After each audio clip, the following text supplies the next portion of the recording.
தீபமலையார் செய்திகளுக்காக செய்தி வாசிப்பவர் வித்யா.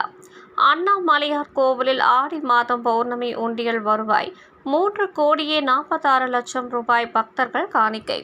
பஞ்சபூத ஸ்தலங்களில் அக்னி ஸ்தலமாக விளங்கும் திருவண்ணாமலை அண்ணாமலையார் கோவிலில் ஆடி மாதம் பௌர்ணமி முடிந்து நேற்று அண்ணாமலையார் கோவிலில் உள்ள திருக்கல்யாண மண்டபத்தில் உண்டியல் என்னும் பணிகள் காலை முதல் நடைபெற்று வந்தது.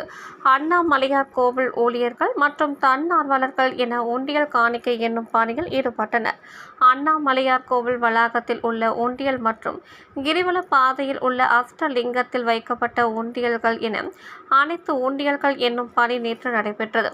ஆடி மாதம் பௌர்ணமி கிரிவலம் மேற்கொண்ட பக்தர்கள் அண்ணாமலையார் கோவில் வளாகத்தில் உள்ள உண்டியல் மற்றும் கிரிவல பாதையில் உள்ள உண்டியலில் செலுத்திய காணிக்கையாக மொத்தம் 3,69,69,341 ரூபாய், தங்கம் 305 கிராம் மற்றும் வெள்ளி 1,492 கிலோகிராம் என பக்தர்கள் உண்டியல் காணிக்கை செலுத்தியுள்ளனர்.